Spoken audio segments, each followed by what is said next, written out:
Simbología. La simbología es la ciencia o rama del conocimiento que estudia a los símbolos. Un símbolo es lo que representa, y este aspecto puede ser más abstracto y por tanto más difícil de captar a simple vista. La simbología en el arte. Cabe destacar que la simbología en el arte está íntimamente vinculada con la asociación de ideas. Es así que un símbolo despierta un recuerdo. Los símbolos se convierten en su instrumento de comunicación inclinado por figuras que trascienden lo material y son signos de mundos ideales y raros.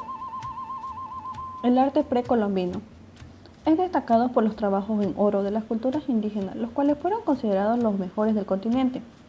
Entre sus representaciones intelectuales y artísticas tenemos la escultura, arquitectura, pintura, cerámica, textil, entre otros que fueron creadas en el continente americano durante la etapa precolombina. Características del arte precolombino. El arte precolombino presenta las siguientes características. Obras de arte con diversos usos, tanto para el hogar, rituales ceremoniales como para la religión. No tienen un diseño determinado, puede variar de acuerdo a la cultura. Está representado a través de la arquitectura, cerámica o alfarería, textiles y pintura. Entre sus estilos destacan los trabajos en plata y oro. Expresan su sentir a través de sus símbolos. Las formas humanas son expresadas en muchas de sus creaciones artísticas, además de que nos permite conocer los inicios de nuestros antepasados. El arte en las principales culturas precolombinas. En América existe una gran diversidad de culturas. Nosotros nos centraremos en las culturas mayas, aztecas, incas y olmecas. Los olmecas y mayas y aztecas se desarrollaron en el territorio que hoy conocemos como México y Centroamérica, área cultural llamada Mesoamérica. Los incas se desarrollaron en Sudamérica. Arte olmeca. Las principales características de su arte. Predominio de líneas curvas como consecuencia del ambiente tropical. Expresan en su arte la naturalidad de las cosas. Produjeron relieves de gran tamaño, representando dioses u hechos mitológicos. También elaboraron estatuillas y otros objetos de jade. Fueron los primeros en utilizar la piedra como material fundamental de su arquitectura. En su escultura, las cabezas olmecas han sido objeto de muchas especulaciones en cuanto a su creación y función. Antes creían que eran representaciones de los jugadores del juego de la bola ritual, pero actualmente se cree que son retratos de los gobernantes olmecas. Entre sus características podemos mencionar que tenían ojos oblicuos, labios gruesos y nariz ancha, cachetes inflados, vientre grande, expresión particular en los labios. Los altares. En numerosos altares se representa una figura sedente, emergente, de una cueva o hueco que se interpreta como la boca de un dragón, que podría representar al dios o diosa del inframundo. Las estatuillas. Las figuras humanas de bulto redondo son muy abundantes y poseen una característica muy avanzada para la época.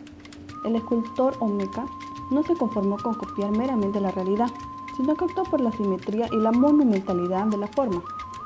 Tenían características tanto masculinas como femeninas, que se diferenciaban entre sí por representar los diferentes elementos de la naturaleza, como hombre de la cosecha, el espíritu de la lluvia, dios bandido, hombre jaguar, dios del fuego.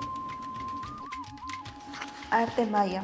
El arte maya se manifiesta en dibujos y pinturas de bajo y alto relieves en piedra, madera, barro, jade y hueso, así como figurillas de barro. La forma más conocida de escultura son las estelas, que eran monolitos de piedra con grabados de dioses, gobernantes y textos que han ayudado a entender su cultura. La escultura maya se caracteriza por sus trabajos de bajo relieve y tridimensional, acompañados de escrituras jeroglíficas. Tenían un perfecto equilibrio de aglomeraciones y espacios. Las figuras humanas eran de contextura fuerte, fueron planas y angulares, representaban encuentros, daban preferencia a las líneas curvas. Las estatuas presentaban cara larga, pómulos altos, larga nariz, con expresiones llenas de dignidad. Un claro ejemplo es el retrato del rey Quinichanapaca. A pesar que la simbología usada en las esculturas mayas suele ser compleja, cada una manifiesta una narración, como el marcador del juego de pelota.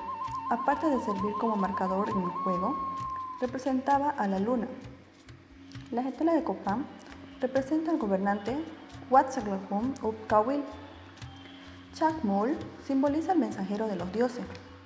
Los mayas desarrollaron dos calendarios, uno lunar y otro solar, los cuales regían las actividades civiles y religiosas, los cuales se unían para formar la rueda calendárica.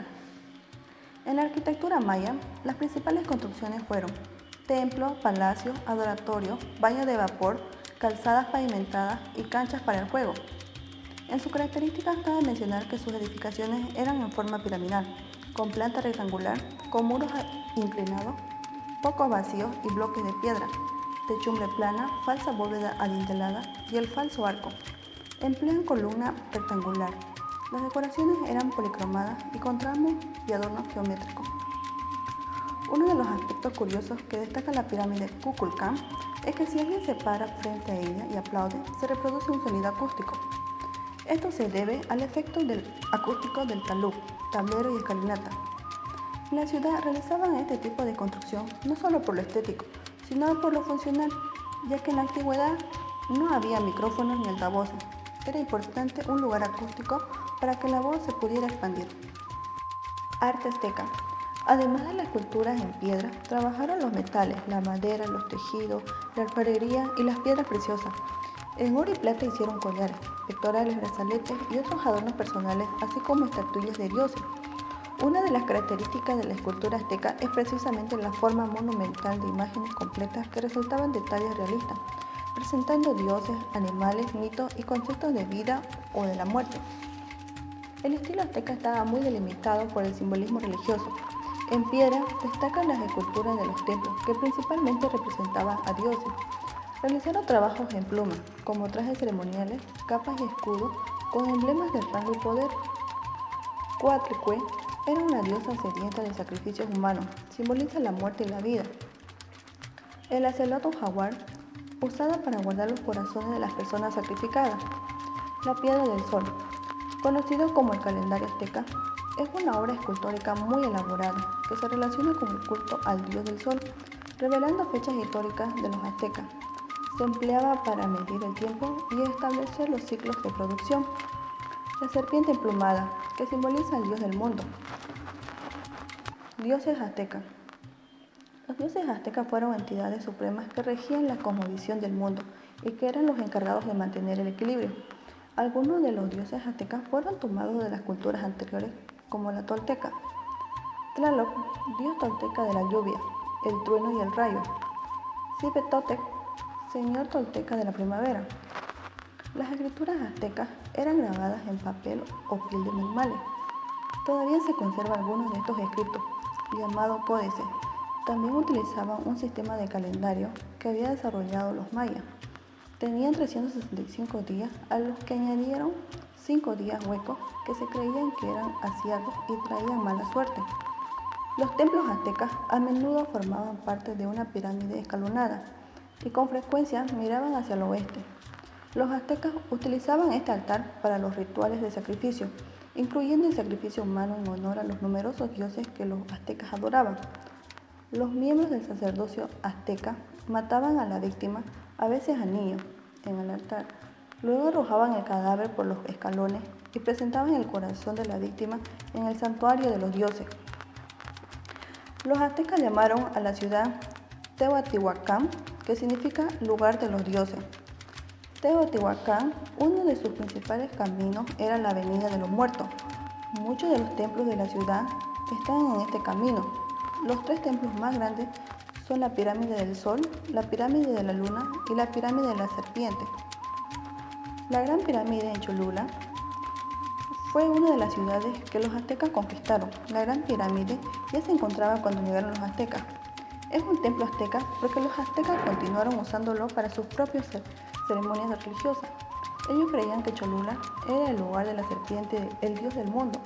Era un lugar de peregrinación para los aztecas. El templo mayor es una pirámide escalonada con una escalera doble, en la cima de la cual hay 2 santuarios.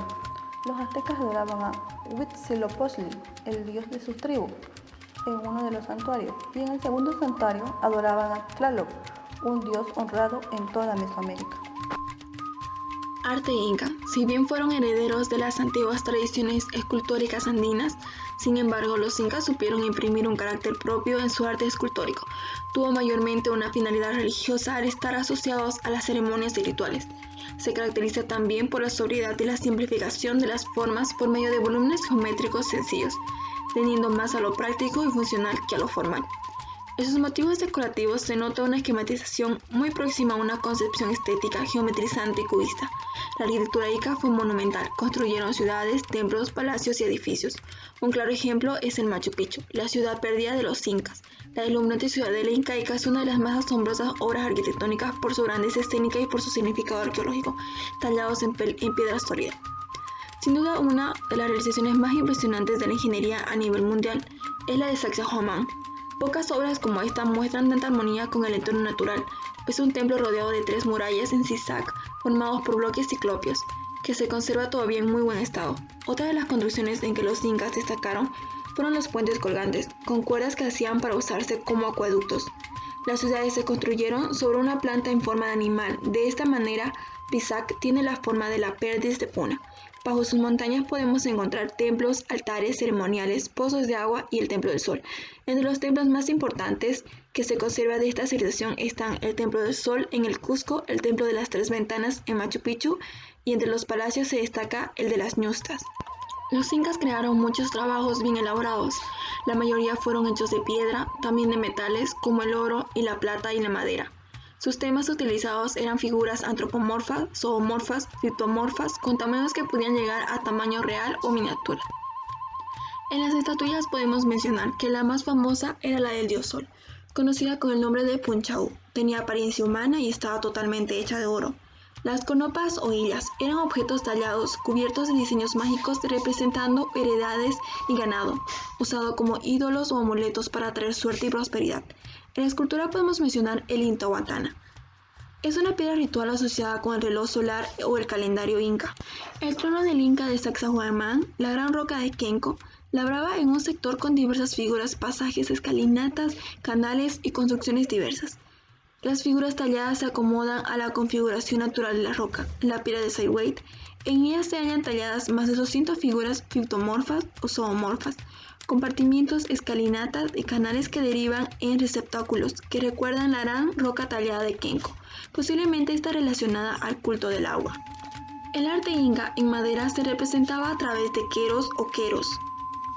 Básicamente se trataba de unos vasos hechos con madera y que poseían una decoración con diversos colores.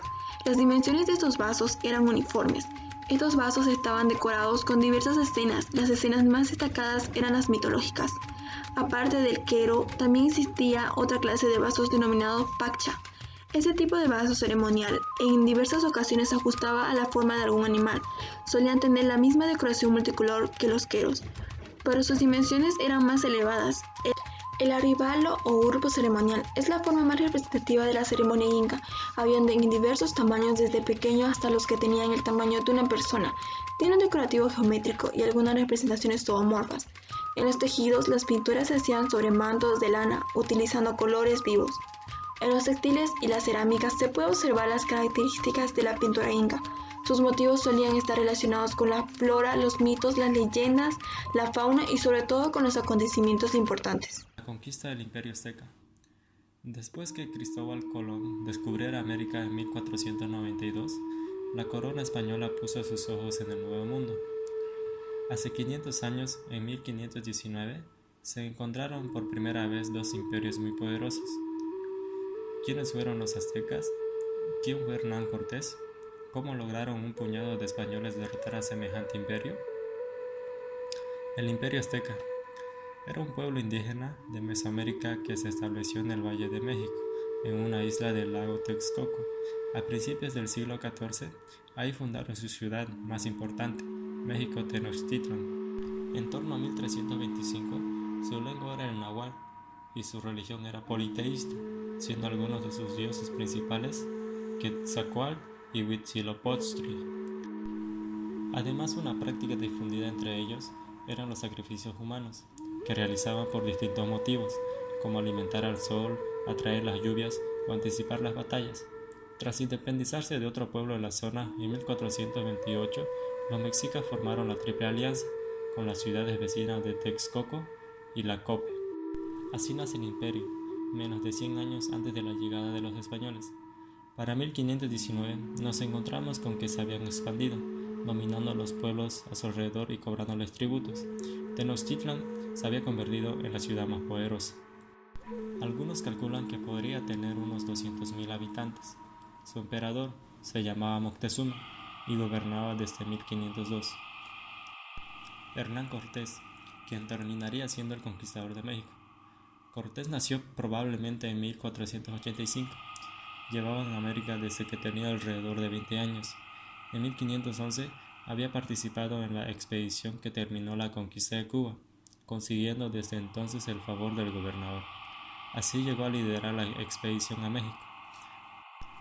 Pero Velázquez también desconfiaba de él, por lo que terminó removiéndolo del mando. Así podría terminar su historia, pero Cortés se adelantó a la destitución y partió antes, cuando ya era tarde para detenerlo. En febrero de 1519 dejaba atrás Cuba, donde tenía una vida acomodada, para apostarlo todo en una expedición ilegal en la que no sabía qué se encontraría. Llevaba consigo más de 500 soldados, repartidos en unos 11 barcos. Tenían espadas, caballos, perros, armas de fuego y armaduras. En 1519, Cortés dirigió una expedición hacia las costas del territorio mesoamericano. En Yucatán, encontró a Jerónimo de Aguilar, que él había naufragado y vivía a las órdenes de un gobernante maya, por lo que había aprendido su lenguaje, y le fue muy útil a Cortés como intérprete por el río Grijalbo. En la actual Tabasco, los españoles combatieron contra los indígenas, y al término del enfrentamiento, estos les regalaron algunas mujeres. Unas de ellas, Doña Marina, o también llamada la Malinche, era muy inteligente. Además hablaba maya, náhuatl y pronto aprendió el español, por lo que llegó a ser intérprete, consejera y compañera de Cortés. Al desembarcar en lo que hoy es el estado de Veracruz, Hernán Cortés fundó el primer ayuntamiento de América, que llamó la Villa Rica de Veracruz, pues de esta manera dependería directamente de la corona española y dejaría de estar bajo las órdenes del gobernador de Cuba, Diego Velázquez. Moctezuma, el gobernante mexica, se enteró de la llegada de Hernán Cortés y envió mensajeros al encuentro de los españoles, con la instrucción de ofrecerles regalos a cambio de que abandonaran sus planes de llegar a Tenochtitlan. Pero ante la riqueza de los regalos, los españoles se interesaron en seguir adelante. En el camino se aliaron con varios pueblos, sometidos por los mexicas, que eran obligados a pagarles tributo. El descontento de esos pueblos facilitaría la derrota de los aztecas. Cuando los españoles viajaban hacia Tenochtitlan, los indígenas totonacos invitaron a Cortés para que visitara al señor de Zempoala, con quien se alió posteriormente. Los conquistadores siguieron su camino y formaron otras alianzas. Así encontraron con los transaltecas, que no eran tributarios de los mexicas, y con quienes tenían una fuerte rivalidad. Tras perder algunas batallas contra los españoles, los transcaltecas decidieron aliarse con ellos para terminar con el dominio de los aztecas. Las alianzas de los españoles con los indígenas fueron determinantes para que cayera la Ciudad de México, Tenochtitlan, pues los combatientes indígenas eran más numerosos que los aliados españoles, lo que favoreció que ganaran las batallas. En noviembre de 1519, los españoles llegaron a Tenochtitlan. Fueron recibidos por los mexicas para prevenir un posible ataque y así asegurar sus vidas y las de su ejército. Cortés tomó prisionero a Moctezuma y a otros señores importantes, exigiendo el sometimiento del pueblo y un cuantioso tributo a cambio de ellos. Mientras tanto, en la Villa Rica de la Veracruz, desembarcaron tropas españolas, comandadas por Pánfilo de Narváez, quien por orden de Diego Velázquez debía detener a Cortés por haber intentado conquistar tierras sin su autorización. Cortés se enteró de esta noticia y decidió ir a enfrentarlos, dejando a Pedro de Alvarado encargado de Tenochtitlan. En la ausencia de Cortés, durante una fiesta en honor al dios Huitzilopochtli, que se celebraba en el Templo Mayor, Pedro de Alvarado decidió atacar a los mexicas, lo que causó una rebelión. A su regreso, Cortés le pidió a Moctezuma que tranquilizara a su pueblo, pero cuando enfrentó a la multitud, Moctezuma no fue escuchado y lo hirieron de muerte. Tras este suceso, el 30 de junio de 1520, Cortés intentó huir de Tenochtitlan, pero fue descubierto y atacado por los aztecas. En esta batalla murieron muchos españoles y perdieron la mayoría de las riquezas que habían obtenido, siendo la peor derrota que tuvieron durante la conquista. Por eso lo llamaron la Noche Triste. Pero para los aztecas Fue una noche de triunfo. Fue entonces que Cortés mandó traer desde la villa rica de la Veracruz más hombres y caballos y armas para reforzar su ejército, y ordenó la construcción de pequeños barcos de vela con cañones para navegar y poder combatir a los aztecas en el lago de Texcoco. También salió con otros pueblos indígenas que habitaban cerca de Tenochtitlan. Además de sus armas, caballos y aliados indígenas, los españoles contarían con otro aliado, sin saberlo, la viruela. Esta enfermedad, hasta entonces desconocida por los indígenas, atacó a la población. Eran tan pocos los habitantes que no se habían contagiado que apenas podían alimentar y cuidar a quienes sí lo estaban. Algunas personas huyeron por miedo al contagio. Así se desintegraron familias y poblaciones enteras, quedando deshabitadas, por lo que la epidemia de la viruela favoreció la conquista. Luego de la muerte de Moctezuma, Cuitláhuac asumió el mando, pero al poco tiempo murió víctima de la viruela y fue reemplazado por Cuauhtémoc. En mayo de 1521, los españoles incomunicaron Tenochtitlan y bloquearon el suministro de alimentos y el agua a los aztecas. Resistieron el sitio por alrededor de 3 meses, hasta que el 13 de agosto de 1521 los conquistadores apresaron a Cuauhtémoc, logrando así la conquista de Tenochtitlan. Conquista del Imperio Inca. Para 1532, cuando los españoles empezaron la conquista del actual Perú, la región estaba dominada por el Imperio Inca. Los incas llevaban siglos ahí, pero durante el siglo XV, a partir del reinado de Pachacotec y sus sucesores, habían logrado extenderse a lo largo de los Andes, desde el sur de Colombia hasta el norte de Chile y Argentina, incluyendo Perú, Ecuador y parte de Bolivia. Para comienzos del siglo XVI, su imperio, llamado Tahuantinsuyo, abarcaba más territorio que ningún otro en América precolombina. A la cabeza estaba el Inca, que era el emperador. Su capital era Cusco, su idioma oficial era el quechua y su religión era politeísta. Entre sus dioses principales estaban Viracocha, que era un dios creador, e Inti, el dios del sol y antepasado de los emperadores. Para poder conectar mejor semejante imperio, construyeron un sistema de caminos que cubría miles de kilómetros, pasando por montañas y desiertos. Estos eran recorridos por los chasquis, corredores que se encargaban de entregar los mensajes. Del otro lado tenemos al Imperio Español. Su rey era Carlos I de España y V del Sacro Imperio Romano Germánico, que hacía ya tiempo que ostentaba las dos coronas.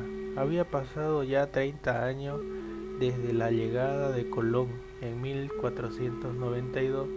Hernán Cortés ya se había enfrentado al Imperio Azteca, o mejor dicho, Mexica, y lo había derrotado en 1521.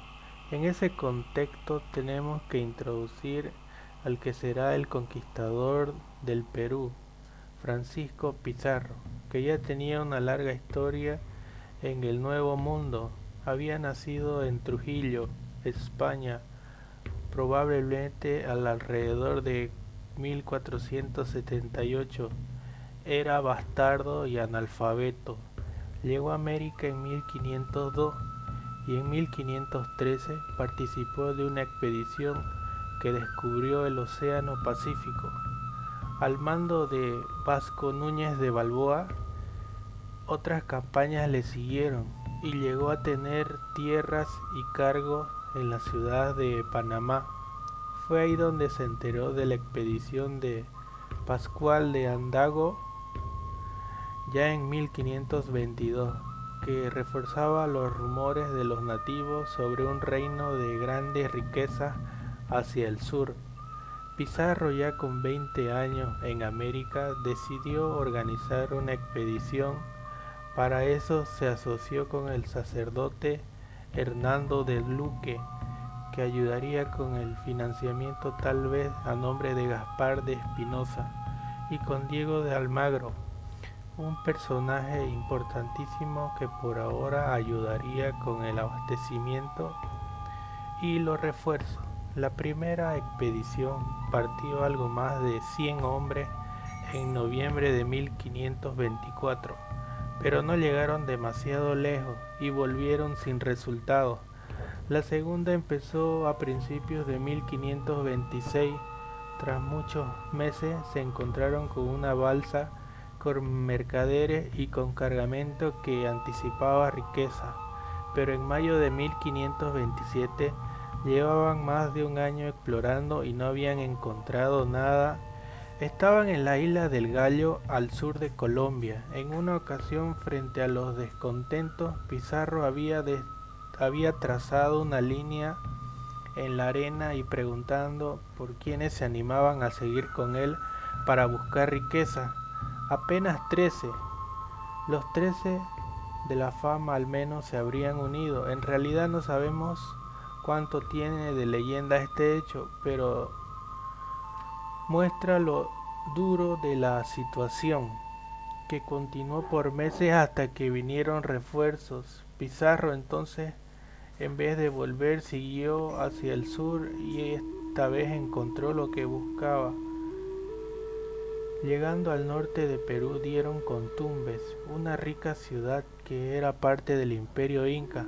Tras seguir un poco más, Pizarro decidió retornar para organizar otra expedición y conseguir además los permisos oficiales para apropiarse de la tierra. En 1529 lo encontramos de vuelta en España, entrevistándose con el rey. El 26 de julio firmó con la reina las capitulaciones de Toledo. Estas lo nombraron gobernador y capitán general, y sumaban títulos y cargos para Almagro, Luque y sus 13 hombres más cercanos. Mientras estaba en España reclutó a sus hermanos. Además no sabemos si se encontró con Hernández Cortés, pero tampoco necesitaba hacerlo. Después de conseguir todo lo necesario, partió de Panamá en enero de 1531 con unos 180 hombres. Mientras tanto, Almagro organizaba otra expedición de apoyo. La pregunta acá, la clave es, ¿cómo lograron conquistar un imperio tan grande siendo tan pocos? Sin duda jugó a su favor el contexto político del Imperio Inca. El emperador Huayna Cápac habría muerto unos años antes y dos de sus muchos hijos se disputaban la sucesión de una guerra civil. Para cuando los españoles llegaron, Huáscar acababa de ser derrotado y Atahualpa ocupaba el puesto de Inca. Si bien había ganado, el conflicto debilitaba la unidad del imperio y tenía al ejército dividido y ocupado. Poco a poco Pizarro fue enterándose de todo esto. A principios de 1532, cuando llegó a Tumbes, la encontró destruida. Más tarde se encontraron con un noble mensajero del Inca que les trajo regalos. Inspeccionó su fuerza y le dijo que Atahualpa estaba en las ciudades de Cajamarca, dispuesto a entrevistarse con ellos. El emperador quizás confiaba en su superioridad numérica o estaba concentrado en otro frente. Mientras avanzaban, Pizarro aprovechaba la desunión para sumar aliados. Muchas comunidades querían liberarse del dominio inca. Finalmente llegaron a Cajamarca el 15 de noviembre.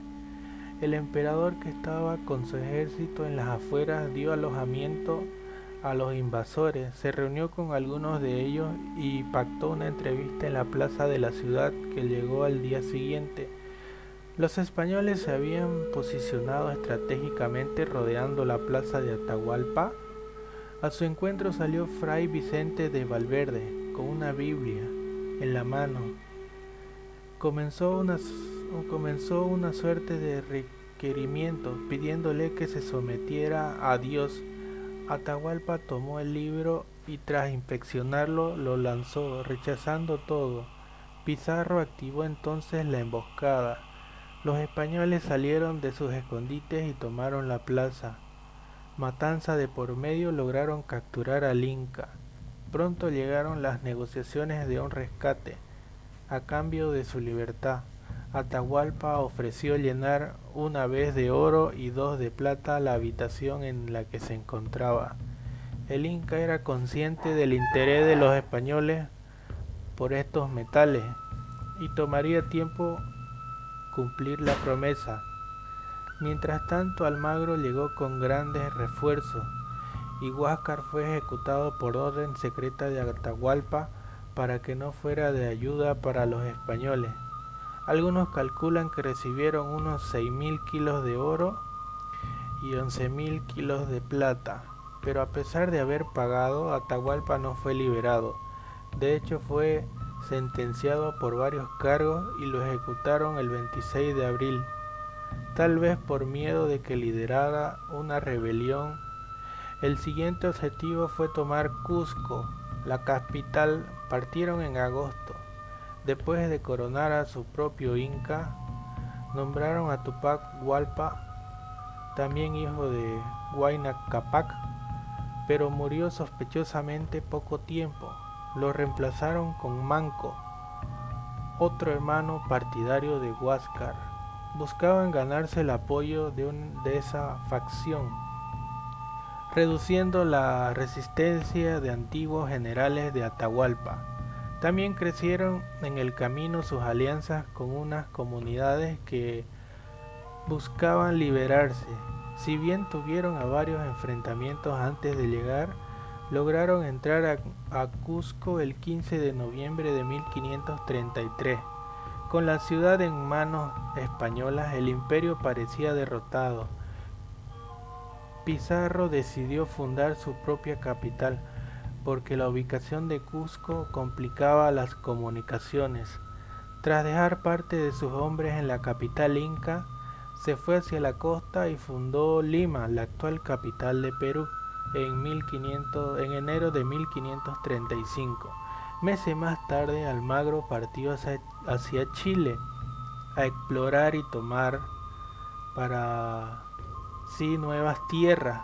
Los conquistadores tendrían ahora parte de la culpa de reactivar la resistencia incaica, con las fuerzas españolas separadas. Manco, el inca nombrado por Pizarro, vio una oportunidad para rebelarse. Engañó con promesas de oro a los españoles y consiguió escapar de Cusco a principios de 1536. Organizó entonces una rebelión poniéndose al mando de miles de indígenas. Hubo ataques en varios puntos, pero el foco estuvo en Cusco para detenerlos. Los españoles necesitaban sus aliados indígenas y todos los refuerzos que pudieran conseguir. Uno de ellos fue Almagro, que volviendo del sur ayudó a acabar con los ataques a Cusco en 1537, pero quedándose él con la ciudad. Manco logró escapar y se refugió en Vilcabamba, sobre las montañas. La resistencia de los incas de Vilcabamba continuaría por décadas, incluso después de la muerte de Manco en 1544. El último de los emperadores rebeldes fue derrotado recién en 1572. Esa resistencia se veía favorecida por las disputas frecuentes entre los españoles, comenzando por la guerra civil entre pizarristas y almagristas. Ya hacía tiempo que Pizarro y Almagro tenían sus diferencias. Las condiciones de la capitulación de Toledo, por ejemplo, o por el reparto del rescate de Atahualpa habían causado disputas. Ahora Almagro, a quien se había reconocido territorios al sur al año anterior, reclamaba que la capital inca le pertenecía. Para quitársela fue necesaria una expedición al mando de Hernando, hermano de Francisco Pizarro. Tras ser derrotado, Almagro fue ejecutado en 1538. En venganza, un grupo de almagristas asesinó a Francisco Pizarro en su casa de Lima en 1541. Había pasado 10 años del comienzo de la tercera expedición y aún faltaba para que llegara la paz. porque comenzaría enseguida la gran rebelión de los encomendados que costaría la vida al primer virrey del Perú. Esta la lideró otro de los hermanos Pizarro, Gonzalo, que fue condenado a muerte en 1548. Cultura norteamericana. La población norteamericana está conformada por diferentes grupos étnicos, por eso es necesario que conozcamos esa diversidad cultural. El papel de los hombres y las mujeres. El papel de los hombres y las mujeres estaba perfectamente determinado en las sociedades indias. Por un lado, los hombres cazaban, pescaban, labraban la tierra, construían las armas y las casas. Por otro lado, las mujeres eran encargadas de cocinar, cosechar, coser, hacer los utensilios de cocina. Aunque parezca que el papel de las mujeres en las tribus era secundario, no era así en muchas de las tribus. Por ejemplo, en algunas comunidades como la de los deleguares o los iroqueses, donde la tribu estaba liderada por el Gran Consejo formada por hombres. Las mujeres participaban en las reuniones y sus opiniones eran tenidas muy en cuenta. Esta autoridad de las que gozaban se debía en gran parte a que el linaje por las mujeres era la base de la organización tribal. Espiritualidad. Algunas tribus indias confiaban en la existencia de tres mundos, el de arriba, el cielo, el de abajo, el mar y el real, en el que vivían los hombres, las plantas y los animales. Los indios identificaban la naturaleza del mundo con lo sagrado. Para ellos los creadores habían concebido al igual que a ellos un espíritu a los animales y a las plantas. Para la gran mayoría de los nativos, el sol y la tierra eran los padres del mundo. Los fenómenos meteorológicos como los rayos, la lluvia, etc. eran considerados como poderes de los dioses. Al identificar la naturaleza con lo religioso, muchos de los animales que vivían y viven en el norte americano eran considerados sagrados para las tribus nativas. Consideraban que los animales eran seres vivos de gran pureza y que sus instintos eran sabiduría concebida por los dioses. Cuando celebraban una guerra, se sentaban junto al fuego mientras fumaban la pipa de la paz. Una de las expresiones artísticas y espirituales de los indios son los conocidos tótems, palabra loguinga que significaba pariente mío. Cada familia o tribu poseía un animal con el que se identificaba o asociaba. La figura de este animal era representada en un tronco de tuya, dando lugar a un tótem. Según los nativos, este animal les confería fuerza y poder. Además, los clanes se diferenciaban según el animal que les representaba. Por ejemplo, los cherokees eran la tribu de los pájaros. Sociedad. Las sociedades nativas norteamericanas estaban en general muy estratificadas. Casi todas contaban con lo que solían llamar Gran Consejo, que estaba formado por los líderes de las tribus, los cuales eran elegidos por tener un antepasado por parte materna en común. En las tribus había familias con mayor y menor poder, según sus antecesores. Sin embargo, los diferentes niveles de la sociedad no estaban blindados, es decir, los integrantes de las tribus podían ascender a un estamento mayor, sobre todo los jóvenes al realizar una gran hazaña en una guerra. Alimentación. Los indios eran grandes y astutos cazadores. La mayoría de ellos utilizaban el mismo método para cazar sus presas. Los perseguidores disimulaban su figura con pieles de otros animales. Se acercaban a la presa muy poco a poco, hasta que conseguían abatirla. Otra técnica era el uso de trampas de red. Más tarde, con la llegada de los europeos, los indios comenzaron a utilizar los caballos y las armas de fuego para la caza de animales. Esto facilitó mucho esta tarea. Sin embargo, también consiguió que el bisonte fuera prácticamente extinguido. Todos los nativos norteamericanos utilizaban los frutos de la agricultura como base de su alimentación. Los principales elementos cosechados por la mayoría de tribus eran el maíz, la calabaza, las habas, el arroz salvaje. Otras tribus se conformaban cuando la naturaleza era menos generosa, con comer gusanos, insectos, etc. Asimismo, otra de las maneras de conseguir alimento era la pesca. No solo eran los pescadores las tribus que se situaban en las costas, sino que gracias a que Norteamérica cuenta con muchos ríos y lagos, casi todas las tribus contaban con el pescado como alimento. Vestimenta. Los indios decoraban sus caras pues pensaban que les concebía protección. Además sostenían que con las marcas asustaban a sus adversarios y demostraban su bravura. Cada color poseía un significado diferente. El color rojo se identificaba con la guerra y la lucha. El negro era símbolo de la vida. El blanco se simbolizaba la paz. El amarillo era color utilizado para el luto. Las pinturas se obtenían de raíces, bayas y otras plantas, que se machacaban hasta formar una pasta. Los indios no solo se marcaban sus rostros a la hora de ir a una batalla, también se marcaban las caras en los rituales. En cuanto a la vestimenta, llevaban ropa hecha con piel curtida. Los hombres vestían con taparrabos. Muy pocos hombres llevaban camisetas. Eran más usadas cuando iban a la guerra. Las mujeres vestían con faldas y mallas en la mayoría de las tribus. Sin embargo, En otras solían llevar túnicas. En cuanto a los zapatos, dependiendo de la zona en la que estaban asentadas las tribus, calzaban mocasines o mulcos, unas botas más pesadas. Con la llegada de los colonos, los indios comenzaron a cambiar su forma de vestir poco a poco por los de los europeos. Viviendas. Las viviendas de los indios eran muy variadas dependiendo del clima de la zona donde las tribus se asentaban. Los hogares indios adquirían una forma u otra. La vivienda india más conocida es el tipi. Esta tiene forma cónica y estaba construida con dos materiales, palos de madera y pieles de animales. Este último componente les permitía protegerse de la lluvia, el frío en invierno y de las altas temperaturas en verano. La punta del cono quedaba abierta con el fin de actuar como el respiradero de una chimenea. De esta forma podían encender fuegos sin preocuparse dentro de la casa.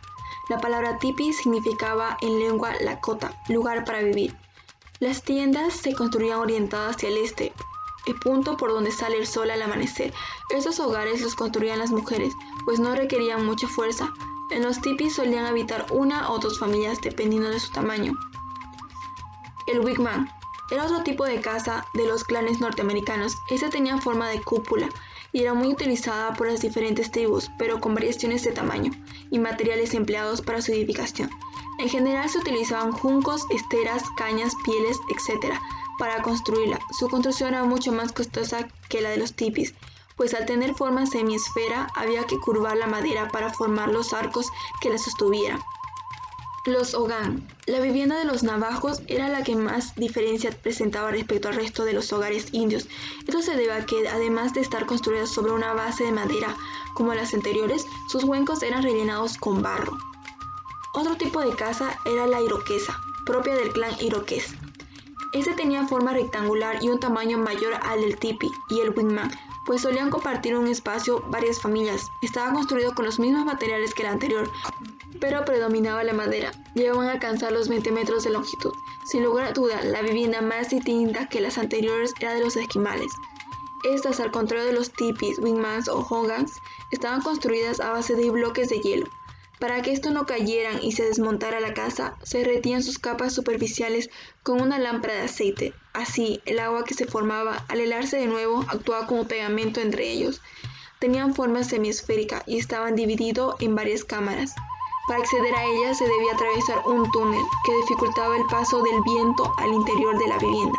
La pared de cada una de las cámaras estaba forrada con pieles de animales para aislar la casa del frío, al igual el suelo y el comienzo del túnel.